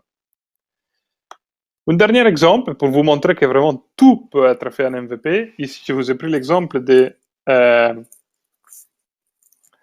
Virgin Galactic, où en fait, Richard Branson, vous devez probablement connaître cette entreprise, Virgin Galactic permet de faire des croisières, permet pas encore, mais permettra de faire des croisières dans l'espace à des particuliers. Et Richard Branson, il a commencé à vendre des tickets même avant de construire son fusil pour faire les croisières. Et il a fait tout ça tout bêtement avec un email où il explique qu'il faut payer 250 000 $ à l'avance. Grâce à ça, on a la possibilité de réserver un siège pour Virgin Galactic, que ça sera, que le dépôt, c'est écrit ici, c'est refundable, au cas où ça ne sera pas au final mis en place, qu'il y a un monde d'avantages et vous réservez votre place grâce à cette dépôt en avant de 250 000 €. Donc lui, il vend des choses à 250 000 € sans même les avoir encore développées. Un peu pour conclure, je voudrais quand même vous rappeler que, et ça c'est très important, on peut faire confusion entre un MVP et un prototype. Mais un MVP, c'est pas un prototype. Un prototype a l'objectif de prouver que vous pouvez construire ce que vous voulez construire. Un MVP a l'objectif de valider qu'il y a de l'intérêt et que les gens achètent ce que vous voulez construire. C'est un objectif complètement différent. Les prototypes prouvent que vous pouvez les construire, que vous avez les compétences pour les construire, et le MVP prouve que vous pouvez les vendre quelque part. Le fondateur de LinkedIn, Reid Hoffman, il dit que si vous n'êtes pas gêné, vous n'avez pas un peu la honte de votre première version de MVP, ça veut dire que très probablement, vous l'avez développé trop tard. L'MVP vous permet de comprendre où vous vous trompez. Et comme je vous disais, il faut essayer de les vendre. Il faut toujours essayer d'aller en contact avec votre client. Et quand je dis vendre, de les monétiser, hein, de gagner au-dessus de de récupérer la valeur que vous générez. Et si vous n'arrivez pas à les vendre, ben c'est votre test qui a échoué. Donc, il faut écouter, comme il disait Alexandre. Et ça va vous permettre après de faire un prochain test meilleur pour atteindre votre marché. Si je peux finir sur quelques key learnings, l'MVP vous permet de comprendre où vous trompez. Il vous permet aussi de comprendre combien les gens ont vraiment envie de payer. Il faut le faire le plus tôt possible et c'est pas votre produit final, c'est pas votre prototype, c'est quelque chose qui vous permet de comprendre en fait combien servir vos clients et vous permet en fait de réduire les risques de votre business. Foire aux questions. Je vois Julie, elle est de retour. Elle était là, mais elle était cachée. On ne t'entend pas, Julie. Tu as ton micro off. Merci. Alors, on a une question qui est remontée, qui a 4 likes. Comment peut-on adapter un MVP lorsque nos utilisateurs sont des particuliers, mais que nos clients sont des entreprises? Ah, c'est une très bonne question. Comment adapter un MVP lorsque les clients sont des entreprises et les utilisateurs sont des particuliers? Alors, il y a deux possibilités. La première, c'est de faire comme ils ont fait chez Facebook. C'est de dire, très dangereuse comme possibilité, mais ça peut se faire. C'est de dire, je me fiche au début complètement des clients, des entreprises. Je me concentre sur les utilisateurs. Je démontre que j'ai de l'attraction. Je ne les monétise pas forcément, mais je vois en fait qu'ils utilisent beaucoup ma solution. Et après, je vais parler avec mes clients. Ça, c'est une option. Mais c'est très dangereux, c'est très risqué. Donc, concentrer sur les utilisateurs.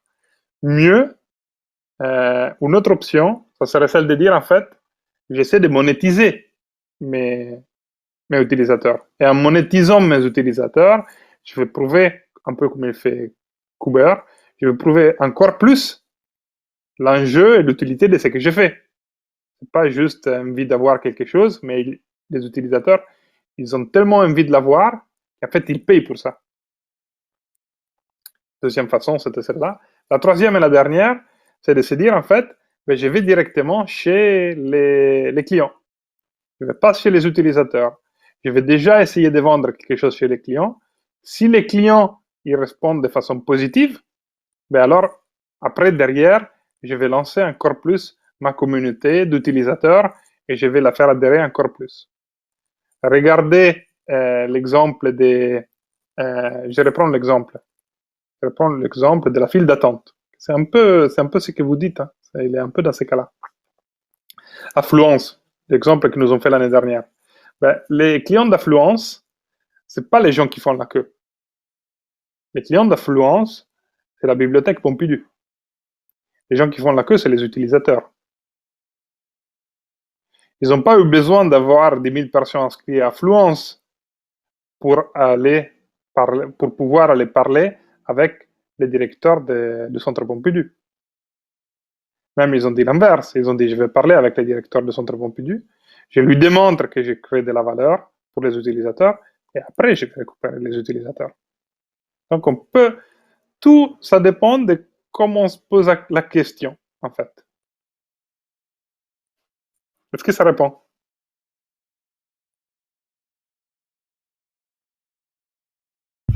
Oui, je pense que ça répond. On va prendre une dernière question et après on va peut-être passer à la partie activité, parce que sinon après on n'aura pas le temps. Donc c'est une dernière question qui est sur le côté B2B. Est-ce que la stratégie de Release Early, Release Often est adaptée au B2B? Parce que si un produit est imparfait et qu'on a des clients corporate, est-ce qu'on risque de les décevoir? Oui, on risque de les décevoir, mais je trouve que c'est quand même adapté. Il faut après faire des compromis.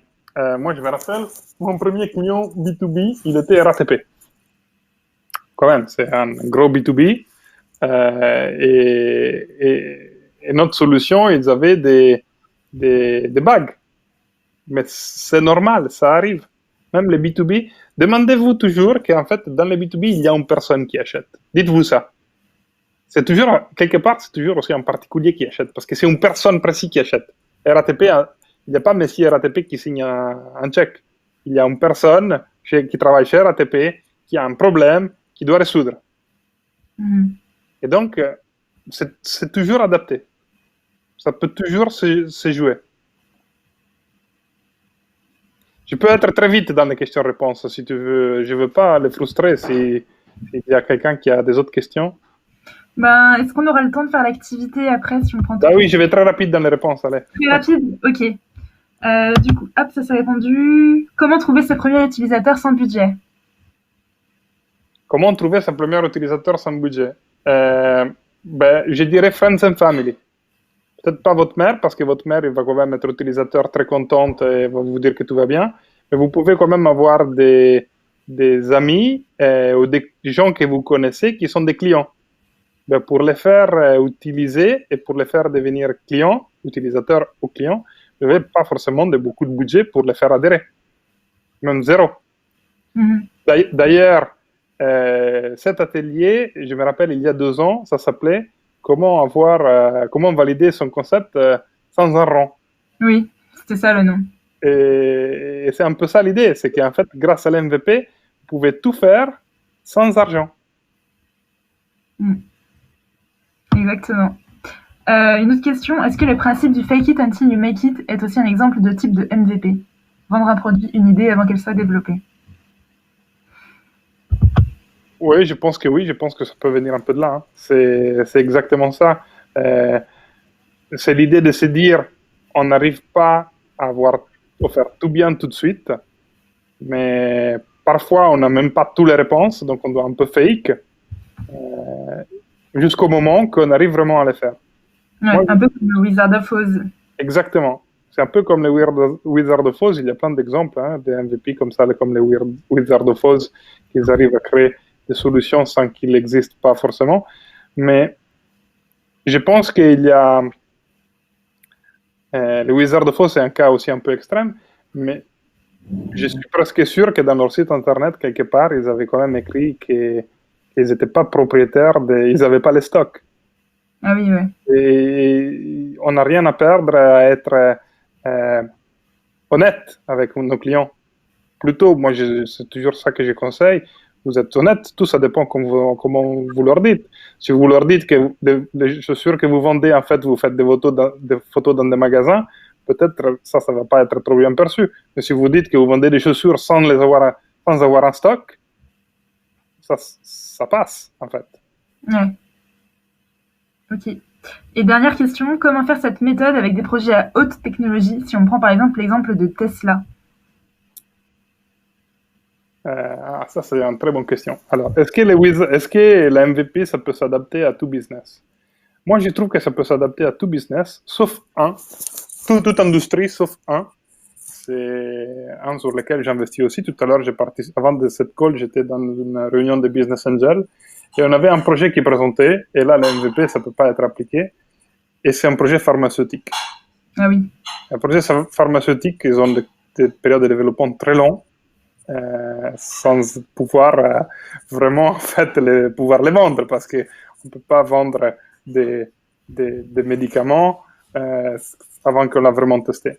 Mais un projet comme Tesla, est-ce que Tesla il aurait pu vendre le concept de la voiture électrique sans forcément avoir créé leur marque et développé leur propre voiture? Ben, je pense que oui, parce que Tesla, ils n'étaient pas les premiers à faire la voiture électrique. Pas du tout même. La voiture électrique et bouger électriquement, ça existait déjà. Donc, il n'y a pas vraiment forcément besoin d'avoir développé leur propre marque, leurs propres produits, leur propre usine pour arriver à valider les concepts que les gens achetaient la voiture électrique. Et si vous voulez, quelque part, la première version des voitures électriques, la première version de l'MVP, pardon, de la voiture électrique, c'est la voiture à essence. Ça permet de résoudre le même problème.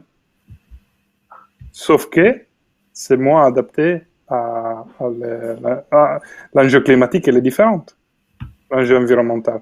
Donc, si on met ça ensemble, c'est normal qu'on arrive à la vendre. Donc, pour moi, elle n'était pas si risquée que ça comme concept derrière. C'est dans l'air du temps. Ok, donc du coup, on a fini toutes les questions. Merci beaucoup. Merci d'avoir pu répondre à toutes les questions. On reçoit des grands merci dans les questions.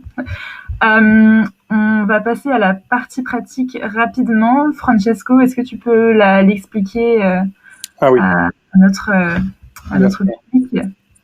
Alors, je vais répondre à la slide. J'ai noté le numéro des salles. Donc, alors, c'est quoi l'idée? L'idée, c'est que qui a un projet parmi vous, il va se mettre dans une salle et il va réfléchir à quelle est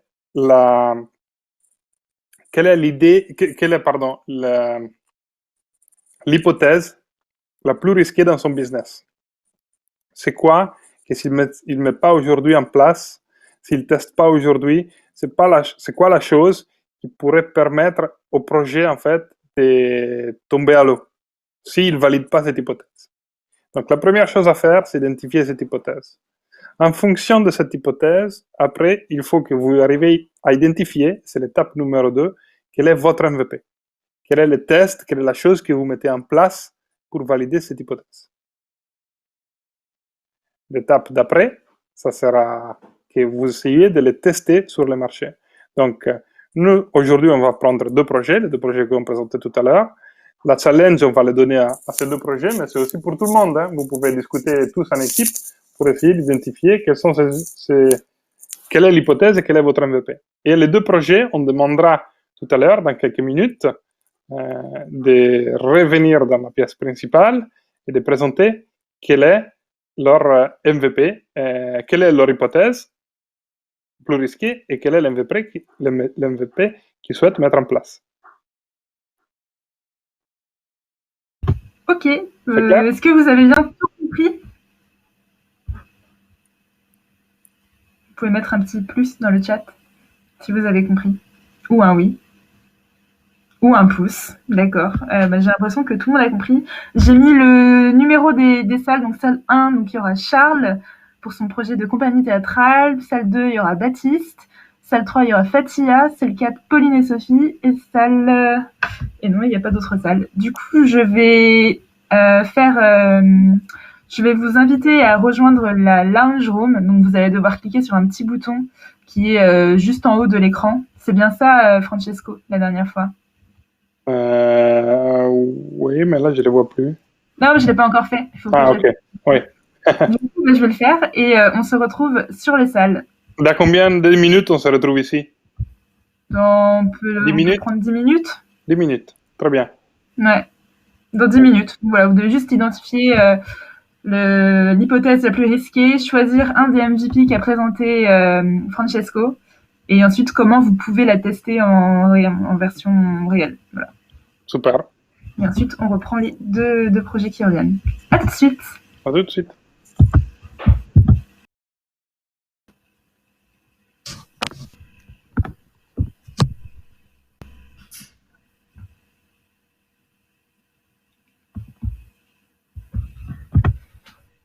Et on reprend. J'espère que vous avez eu tous le temps de pouvoir bien parler sur votre hypothèse la plus risquée, le MVP que vous pouvez mettre en place et comment vous allez mettre ça en application. Du coup, Francesco, tu es avec nous? Oui, je suis là. Super. On va rappeler les deux projets qui vont nous dire comment ils peuvent mettre en application avec tous ces super conseils. Et en même temps, tu pourras leur donner 2-3 conseils par rapport à leur projet. Oui. Donc, je vais rappeler Charles. Charles, où es-tu? Je te réinvite sur scène, Charles. Donc, tu as 2 minutes pour nous dire ces 3 choses-là. Ok. Alors du coup, la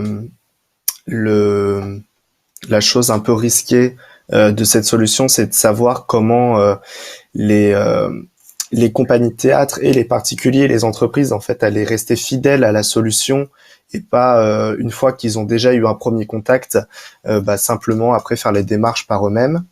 Et du coup, on avait déjà commencé à répondre un peu partiellement à cette problématique en disant que, en fait, accueillir une représentation artistique, c'est énormément de démarches derrière, en termes justement de rémunération, de déclaration des artistes, etc., pour qu'ils soient rémunérés justement, qu'ils puissent cotiser leur assurance sociale, etc. Et en fait, c'est une démarche que les entreprises et les particuliers n'ont pas envie de faire parce que c'est beaucoup trop lourd et beaucoup trop chargé.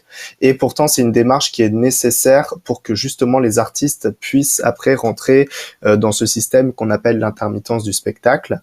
Et du coup, en fait, c'est en ça où on pense qu'il y a potentiellement une fidélité qui peut se créer. C'est de justement proposer en fait de faire ces démarches à la place des entreprises et des particuliers pour qu'elles puissent accueillir leur événement artistique théâtral dans ce cas-là.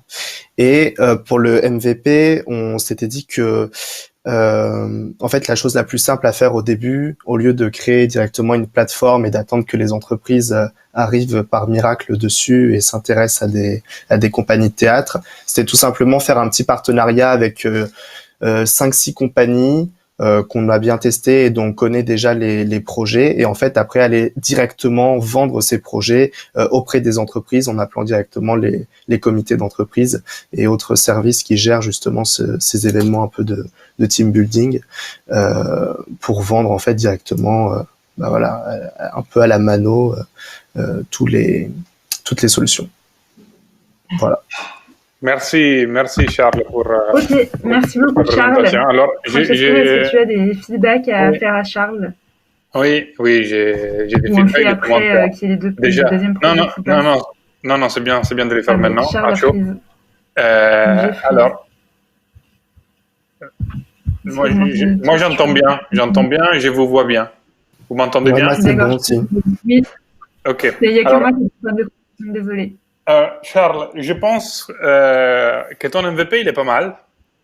D'avoir quelques entreprises que tu identifies, d'avoir quelques compagnies de théâtre que tu identifies déjà et que tu vas essayer de les vendre à des comités d'entreprise. Ça, c'est bien. Donc, ton projet, je pense que tu vas bien avancer. À niveau logique,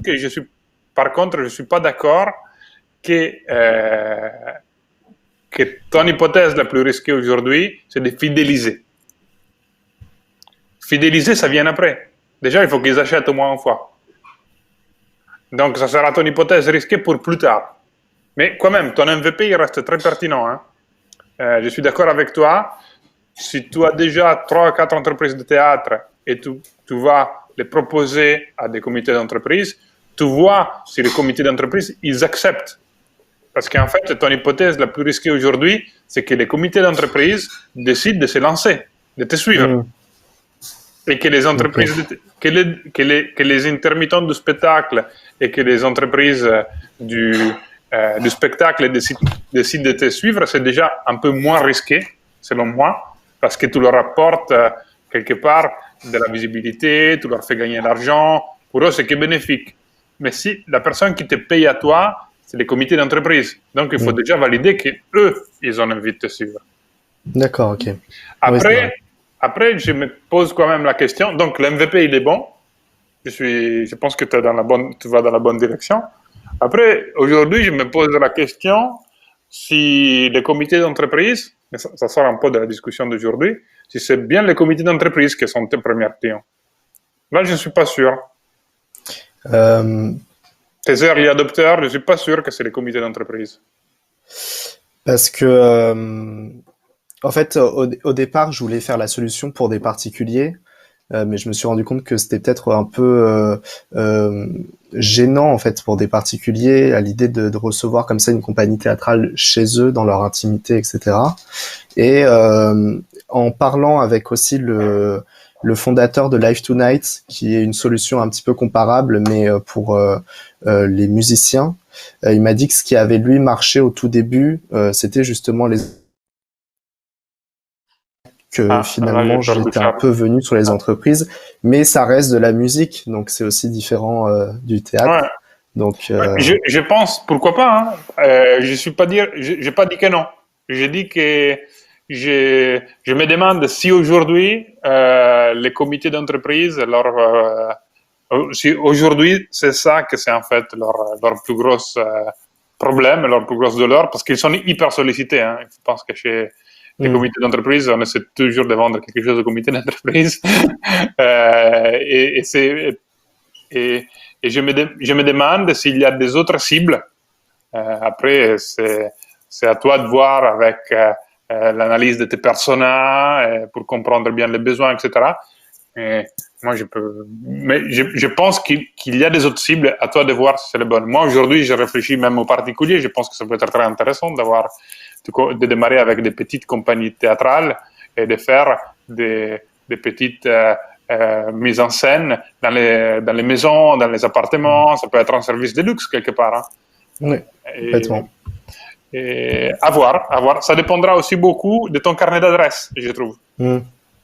Si tu connais beaucoup de comités d'entreprise, c'est peut-être par ça qu'il faut commencer. Si tu ne connais pas beaucoup, peut-être il faut commencer par des autres personnes. Ok. Merci, bravo. Merci beaucoup pour vos conseils. Merci beaucoup, Charles. Ouais, c'est une hypothèse à tester. Je vais appeler Baptiste maintenant. Donc, je vais t'enlever de la scène. Merci. Alors, je suis désolée, je crois que j'ai des problèmes de connexion. Mais voilà, c'est les joies du télétravail. Hop, je t'enlève de la scène. Ah mince, j'arrive pas. Ah, c'est bon. Ok, Baptiste, je t'appelle pour nous parler de ton MVP. Moi, j'étais dans sa salle.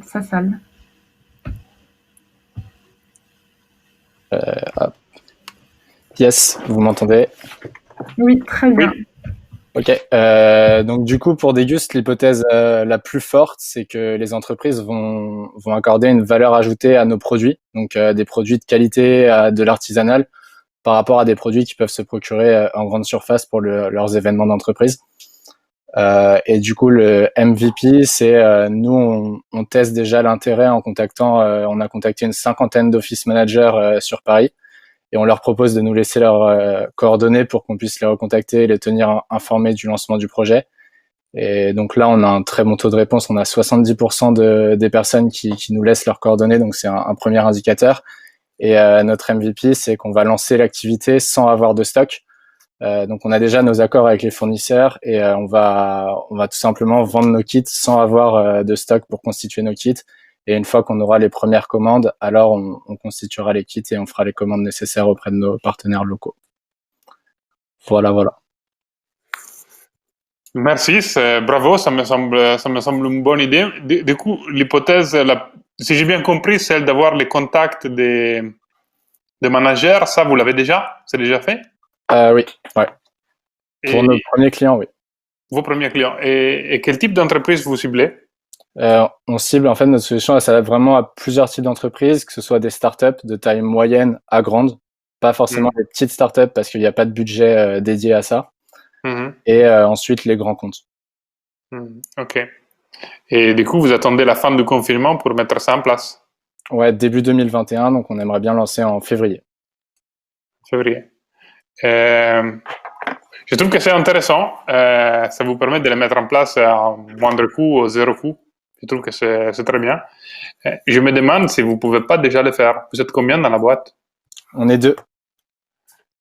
En fait, on peut le faire, mais le frein qu'on a aujourd'hui, c'est que les gens sont pas forcément au bureau. Tout le monde est en télétravail Et vous ne pouvez pas faire des vidéos apéro? Vous livrez à chacun? Ouais, mais du coup, c'est plus compliqué. Enfin, le coût est pas le même puisqu'on devrait livrer à chaque salarié de l'entreprise. Oui, non, bien sûr. Ça sera sûrement pas rentable. C'est juste pour, je disais juste pour accélérer votre développement. Je me disais que si vous faites des plats frais, des plats froids, faites pas chaud, vous pouvez déjà d'ici à février ne tester quelques-unes d'entreprises et de faire la livraison sur la journée, en fait. Si vous êtes à 2 et il y a des équipes de 5 personnes, 2 livraisons chacun, et aussi, ça fait pas 5, 2 et demi chacun, 2 et demi chacun, et vous y êtes, vous y êtes déjà. Donc moi, je me dirais déjà, pourquoi attendre février?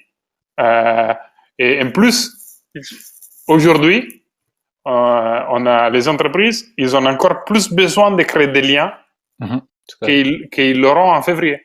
Parce qu'ils sont à distance, ils ne se voient pas. C'est plus compliqué de créer des liens sociaux. Donc, de proposer peut-être l'apéro en télétravail, ça pourrait être intéressant. J'ai regardé même, parce que je connais des boîtes, et je sais que dans des boîtes, je connais pas mal d'amis qui travaillent dans des grosses entreprises ou des moyennes entreprises, et ils organisent des quiz, ils font des choses, chacun de son coin dans les entreprises. Mais le concept de l'apéro tous ensemble, on déguste les mêmes choses, l'apéro dégustative en distance, je ne l'ai pas encore vu. Ouais, ok. C'est intéressant. Ça peut être une idée, ouais. Pour aller plus vite. Ouais, merci beaucoup. À tester. Tu nous diras, Baptiste? Tu nous diras. Je vous tiens au courant. Après, nous, on est 2 à l'incubateur, donc c'est un peu plus compliqué. Mais les prochains ateliers de l'incubateur, c'est avec possibilité d'avoir livré un repas. Un petit apéro. Un petit apéro. Ouais, ok, on en reparlera. Merci beaucoup. Je pense que l'atelier touche à sa fin. Donc, voilà. Merci pour l'invitation. J'espère que ça a pu aider les participants. Oui. Et s'il y a encore quelques minutes pour répondre aux dernières questions, quelqu'un qui n'a pas pu poser la question, je suis là à disposition, sans problème. Pauline, est-ce que tu as des questions peut-être, vu que toi aussi tu avais un projet? N'hésite pas. Eric qui nous dit merci beaucoup. Et sinon, si vous n'avez pas d'autres questions, je sais que Pauline avait un projet, Fatia avait un projet. Et ok. Non, je crois qu'il n'y a pas d'autres questions. Ils ont bien posé toutes leurs questions tout au long du workshop.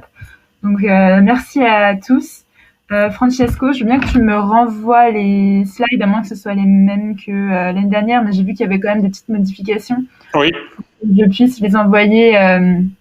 Pour que je puisse les envoyer, aux participants. Apolline nous dit qu'elle découvre les MVP avec ce workshop et qu'elle va justement bien tout reprendre. Donc, Pauline, on va t'envoyer les slides, donc tu vas bien pouvoir voir toutes les méthodes et tu vas pouvoir voir laquelle est la plus appropriée par rapport à ton projet. En tout cas, merci à tous. Vous avez fait un grand pas aujourd'hui en venant à ce workshop.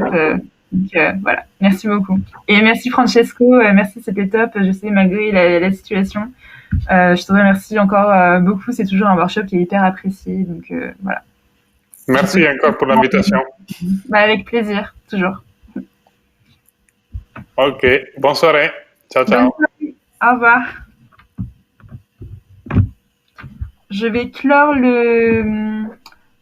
l'événement. On va faire une partie networking parce que du coup, vous avez déjà tous parlé. Donc, je vous souhaite une très bonne soirée et je vous dis à très bientôt. Bonne soirée. Ciao.